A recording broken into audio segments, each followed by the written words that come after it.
Love quotes by you published the following meme.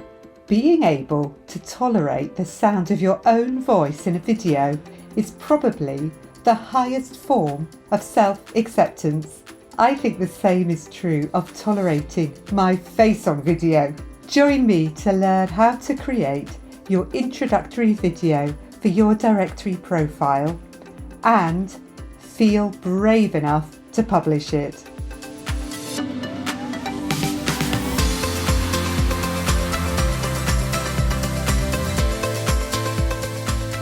Welcome to the Good Enough Counsellors podcast, where today I'm sharing how to create a short video for inclusion on your directory entry. Both Psychology Today and Counselling Directory now offer you the facility to record and share a short video with potential clients.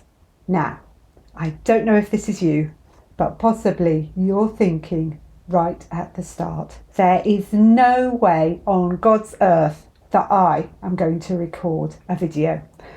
If you are thinking this, you're probably not alone. I've met many therapists along the way who've thought that too, but some of them are now successfully sharing videos every single week. So bear with me. I'd love you to at least listen to the episode to see what your resistance is about. And at the end, I'll tell you about a free opportunity to be as confident on video as previous therapists who've worked with me. I'm going to share why it's helpful to have a video on your directory entry. I'm going to talk a little bit about your concerns, and then I'll move on to the main meat of the podcast, which is how do you actually create a video that you're prepared to share with the world. Not only do you have to get over your dislike of seeing yourself on camera, but you only have 15 seconds to do it. Finally, I'll help you with ideas on how you can make it look good. I'm going to take considerably longer than 15 seconds to tell you all this, but hopefully you will find it helpful. Let's look at the first question, which is why? Why should you even think about doing a video for one of the directories? What is it about videos? Why should you even bother? Well, the first thing is that using a video really does bring you to life, and you move from being just a photo on a piece of paper or on a screen to being a real living, breathing human person. And that helps to create connection. And it makes you really so much more approachable, I think, when people can see what you're really like. When I first shared this training back in January, I had a message almost immediately from someone who'd added their video to Psychology Today, and they received an inquiry within 24 hours. Even if that's the only result of your effort, it could still be worth several £100 if you get someone who books in for several sessions. A lot of people, though, think that if they make a video, they might put clients off. I actually think you're much more likely to attract people because it does make you real, and it will help you to stand out from all the other people who haven't done one. Videos often have a higher engagement rate than text alone, so there may be more chance of someone clicking on your profile and subsequently making an inquiry. Video content may also improve your SEO ranking if people are clicking on it, and you'll also be helping to make yourself more accessible to people who prefer visual content or have difficulties processing written information. You're showing that you're brave enough to do it, and that you're professional enough to try and make that connection with people. That's a strong message about your commitment to your potential clients. And as you'll be able to tell from the quote at the start of the show, it's very common to feel self-conscious about being on video. I don't know anyone who's created promotional videos without feeling nervous. I certainly did at the start. But you do get used to it. And remember, you can do as many takes as you like. Beware comparanoia.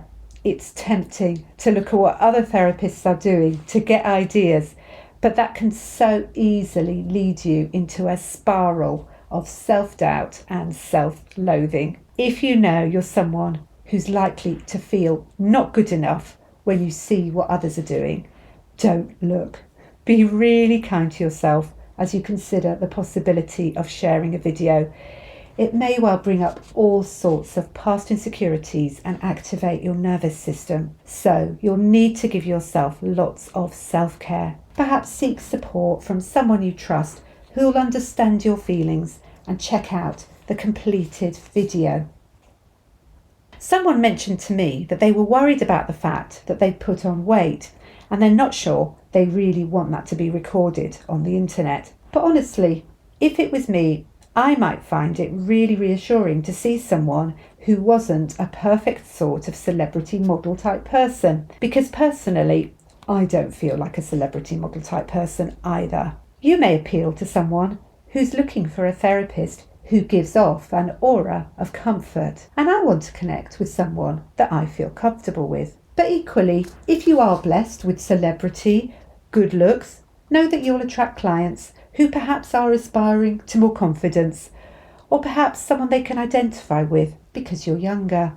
Please don't let your appearance or the way that you think about yourself get in the way, because actually you being human is what makes you even more attractive to people who are looking for a therapist they can connect with. There's as many different ways that people want to connect as there are different therapists. The same applies to your voice and your accent. People may choose you precisely because of your accent and your looks, and the advantage of this is they've already begun to form a relationship of trust before they meet you. But most of all, it's important to remember that people are more interested in how you can help them than how you appear on video. It's unlikely that your video will be atrocious in comparison with all the others.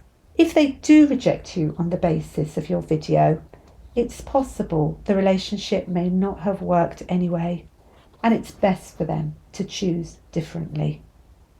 In thinking about this, if you're feeling frightened about the possibility of losing clients, it might be helpful to unpick your assumptions. Are you expecting to be chosen by everyone? And if so, do you think you are suitable to work with everyone? Further, are you thinking there are only a limited number of clients available so that you have to accept everyone? Be confident in your ability to attract clients you work well with, and know that you don't have to work with everyone. Let's move on now to ask, how do you actually create a meaningful 15-second video? When I was active on TikTok, who were prioritising 15-second videos, I became a dab hand at truncating the information into 15 seconds. What I'd do is I'd record what I wanted to say in long form and then condense it, and condense it again. It is quite surprising what you can say in a short time. It may only be a sentence or two, but you can make it impactful. You may like to play around with that idea. Try recording what you want to say and then edit. In a way, it reminds me of the times I'd be writing a case study and I'd listen to a recording of the counselling session. The more times I listened, the more I heard about what was important. If you want to take your time over your video, you may like to try this approach. Here are what I think are the essentials so that people can get to know you and find out why it would be a good idea to explore your profile further. Try not to fit too much in, because you'll just end up speaking so quickly that people won't be able to follow what you're saying.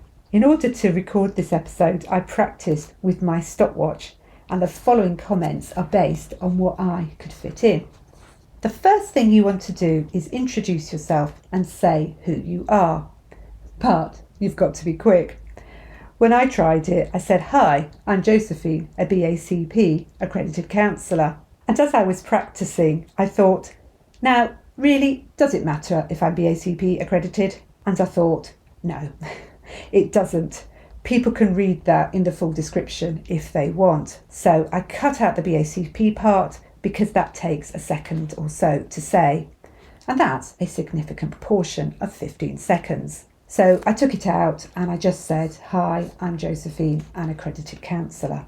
You might even want to say therapist because that's quicker than saying counsellor. It's up to you, however you want to describe yourself, but a very quick, short introduction, if possible, stating your credentials. Then say the type of clients that you work with. Clients are often looking for someone who knows about their issues. This is where it can get quite tricky, and why, in my therapy growth group, I work quite hard with people to help them define who it is that they're working with and the therapy that they're actually doing with people. For me, if I narrow it down, I work with parents, but with, say, baby loss or parents who have got transgender kids. That's a bit of a mouthful to fit in. I'll describe how I did it in a moment. Let's recap. Number 1, say who you are and your credentials. Number 2, who you're helping. And then number 3 is how you help them. In other words, what can they expect to get out of therapy? It may sound like a big ask, but if you can fit it in, 3 key ways in which you help people. It is a challenge to say all of that in 15 seconds. I had to do a lot of practice to get that in as well. And if that isn't already enough of an ask, also include a call to action. For example, contact me for more information or check out my profile to find out more. What I'm going to do now is give you my little script of what I said. What I worked out is that rather than making a separate call to action, I could put it in at the start of where I tell them the benefits, and that enabled me to get it down to 15 seconds. Here goes. Hi, I'm Josephine, an accredited counsellor helping parents facing difficult circumstances. Contact me to make sense of your situation, to know what to say to others, and to work out what to do next. When I first recorded that, it did fit into 15 seconds. Let's move on now to give you a few tips on making a good video. Doubting your technical ability to produce something professional may be another factor that gets in the way of you doing it. But with a smartphone, it's surprisingly easy. When I first started out recording videos, I didn't have any equipment at all. No tripod and no special lighting. I had my phone. That's what I used when I first started recording videos, and I propped my phone up on a box in front of me. I recorded during the day to get good lighting.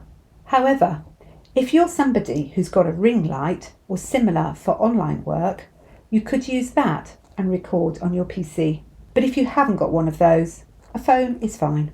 Think about where to film. If you use a particular room when you're counselling, video yourself in that room, in the chair that you would normally use.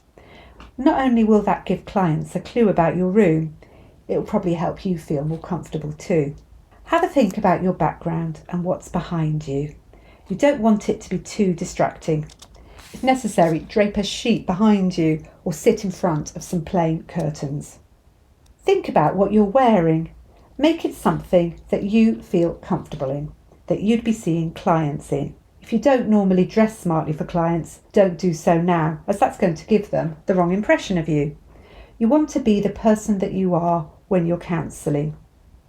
Be prepared to do as many takes as you need to be happy with the video. Give yourself plenty of time to do it. You may like to practice, like me, with a stopwatch beforehand. You could memorise what you want to say, or write it on a post-it note and stick it just underneath the camera lens. Once you've got a version you're happy with, try it out on someone else for feedback. You know the saying, you're your own worst critic, and other people can often be reassuring. As we reach the end of the episode, I wonder if I've managed to convince you yet about the benefit of a video. If I have, but you're still feeling scared, I'd love to encourage you to come along to my live feed challenge that I'm going to be doing later in September 2024. It's a free challenge to help you feel more comfortable in front of the camera, and you can join in via my 2024 live feed challenge Facebook group. Find the link in the show notes. Please remember that you are far more critical of yourself than anyone else is. and that being on video helps to bring you to life for clients. All your clients are going to think is, oh, that's what you look like, and can you help me? Clients are not visiting directories to be film critics. They're visiting because they want to find someone who'll understand them and their problems. They're keen to make a connection with a therapist, and if your video speaks to them, they'll be more inclined to contact you rather than anyone else. Why let your self-consciousness get in the way of this precious opportunity to meet someone at a deeply human level? Thanks for listening. Do come and join my Facebook community, Good Enough Counsellors. And for more information about how I can help you develop your private practice, please visit my website, josephinehughes.com. If you found this episode helpful, I'd love it if you could share it with a fellow therapist or leave a review on your podcast app. And in closing, I'd love to remind you that every single step you make gets you closer to your dream. I really believe you can do it.